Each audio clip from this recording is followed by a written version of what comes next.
गौरी कभी अपने घर का सारा कचरा एक प्लास्टिक में डालकर चिड़िया के घर के सामने फेंक देती है और वहां से चली जाती है। थोड़ी देर बाद चिड़िया जब घर से बाहर आती है तो अपने घर के सामने कचरा देखकर परेशान हो जाती है। ये कौन यहाँ कूड़ा फेंक गया है? बहुत ही बुरे पक्षी हो गए हैं इस जंगल के। तोता वहाँ से गुजर रहा होता है। वो चिड़िया के पास आकर बोलता है, गौरी गौरी कवि ने फेंका है ये कचरा तुम्हारे घर के सामने चिड़िया। गौरी की बच्ची को तो मैं देखती हूँ। चिड़िया गौरी कवि के घर जाती है। गौरी गौरी बाहर आओ। चिड़िया क्यों शोर मचा रही हो? क्या बात है? मेरे घर के सामने किसने कचरा फेंका है? वो कचरा तो मैंने फेंका था। क्यों? क्योंकि मुझे कहीं कचरा फेंकने की जगह नहीं मिली, इस चलते मैं तुम्हारे घर के सामने कचरा फेंक दी। चल चल उठा वो कचरा। क्यों उठाएगी? मेरी पत्नी गौरी जहाँ उसे मन आएगा वहाँ कचरा फेंकेगी। इसी बात पर कौओं और चिड़िया में लड़ाई शुरू हो जाती है। कालू और गौरी मिलके चिड़िया को बहुत मारते हैं। चिड़िया बेचारी बहुत कमजोर थी। वो क्या करती, मार खाकर घर चली जाती है। अम्मा, आपको इतना चोट कैसे लगी है? उस गौरी की बच्ची ने मुझे मारा है और कालू ने। एक तो हमारे घर के सामने कचरा फेंका और दूसरा मारा। एक तो चोरी भी और सीना जोरी भी। आप भी मुकाबला करती, आप कौओं से मार क्यों खा के आ गई? कौवे बहुत लड़ना जानते हैं, मुझे क्या पता लड़ाई कैसे की जाती है। फिर गुड़िया नदी पर जाती है। वहाँ उसे जग्गू और किक्की मिलते हैं।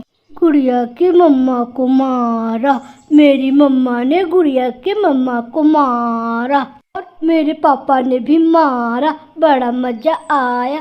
ओ ओ तेरी मम्मा पापा गंदे हैं तेरे मम्मी पापा।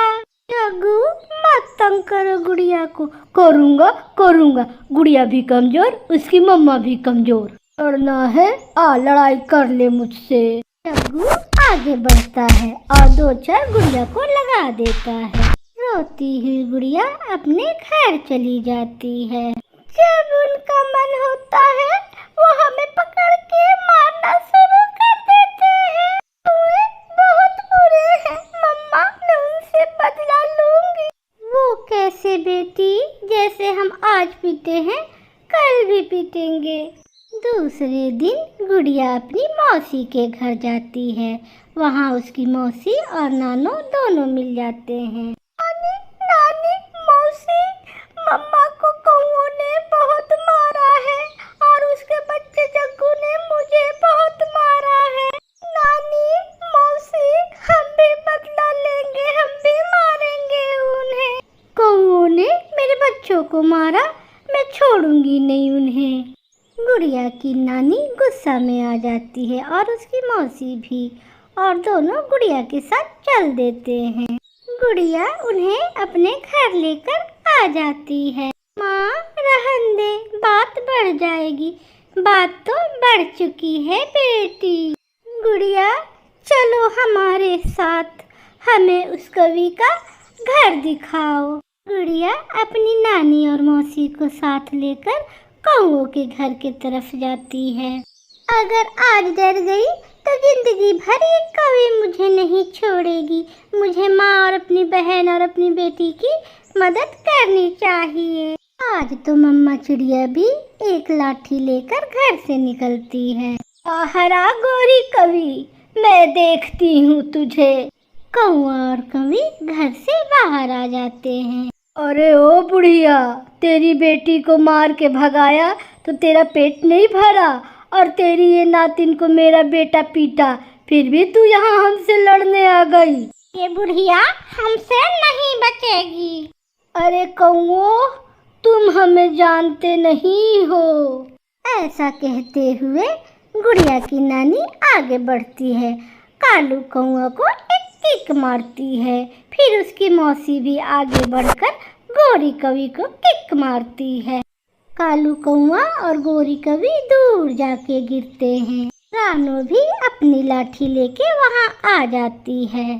फिर रानू की माँ और उसकी बेटी गुड़िया गोरी कवि को मारते हैं और रानू और उसकी बहन कालू कौआ पे झपट जाते हैं।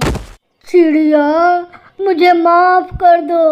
अब हम तुम्हारे तरफ देखेंगे भी नहीं, ना तुम्हारे मोहल्ले की तरफ आएंगे। हाँ चिड़िया, हमें माफ कर दो। अगर तुम कौवे मेरी बेटी के घर के पास नजर आए तो फिर हम आके तुम्हें मारेंगे।